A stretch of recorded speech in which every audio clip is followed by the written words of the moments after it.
You're in your first year of real estate or even think about getting started in real estate, I've got some tips for you because this business will humble you really quick. So here we go. First tip I wish I knew when I started as a real estate agent was this is a business, not a job. And what I mean by that is nobody's coming to tell you when to clock in, clock out, what to do, when to do it. If you don't have grit and determination, the real estate industry probably isn't for you. I've seen a lot of great people come in thinking that's going to be easy, and it just wasn't. Next thing I wish I knew as a brand new agent, and this one's a heartbreaker, is that your friends and family might not use you to buy and sell real estate. And the reason being is twofold. One, you're not experienced enough or confident enough. And what I mean by that is you're not going in and getting the knowledge of the real estate industry, or you're not confident enough. So that means that you probably aren't doing any role play.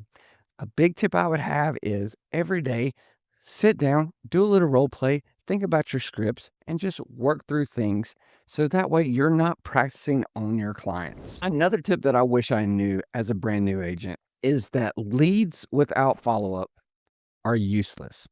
Now, a lot of agents are really lazy and they only want to call somebody once. And any kind of objection, they just hang up on them and say, okay, cool, have a great day. If you're not following up with the leads that you are getting, then you're probably not going to be successful in real estate.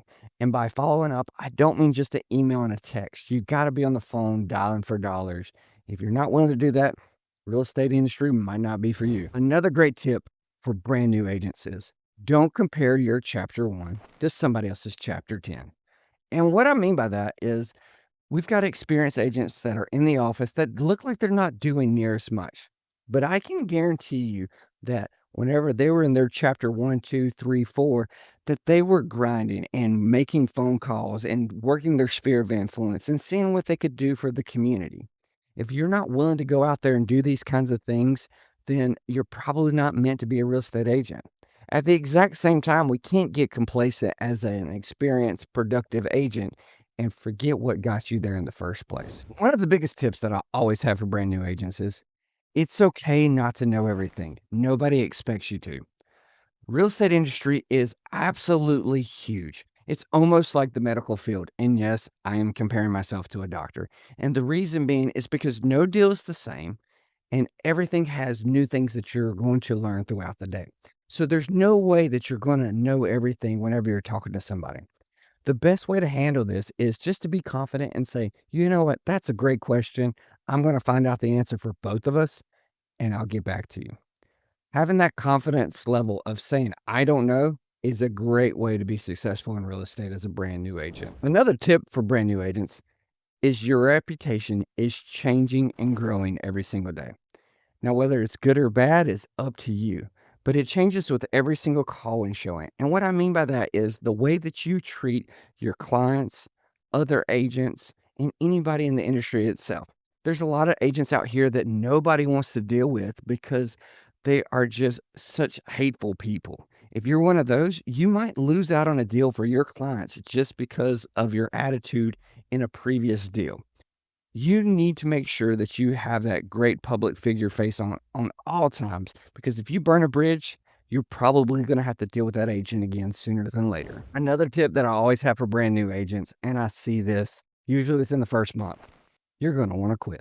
Everybody does. Real estate can be extremely stressful, especially when you've already counted that commission check and where you're going to spend that money, and then your client goes and does something dumb. We see it all the time, and it's something that you just got to push yourself through. Whether it's that you're tired and stressed and you need a timeout, or if you just need to keep on grinding. You're going to want to quit in real estate. Whether you do or don't is going to decide whether you're a great agent or not. My last tip for a brand new agent is to build a brand before you need to. And what I mean by that is sometimes we assume that everybody sees everything that we put out there, whether it's your social media, your print marketing, your open houses, everything else. I hear so many times about a new agent just talking to a family friend, and it's like, oh yeah, such and such is a realtor with us. Oh, I didn't even know they were doing real estate. They've been there for 2, 3 months, but they just assumed that everybody saw their very first post saying that they're a brand new agent, and that is it. If you're not building your brand as an agent, you are going to struggle as a whole. And that goes from everything from your day-to-day life to how you helped out a client and what you changed in their lives. It can be any of those kinds of things. And if you drop in knowledge and having value for the community, they will use you. But they only use you whenever they know that you're an actual realtor. So that's all I've got for you today about the questions I wish I knew as a brand new agent. If you've got any other questions for me or would like to see me do a video on something else, please just shoot me a message or put it in the comments section and I'd be glad to. And don't forget to hit that follow button. Thanks for watching. I'm Dustin at Mantle.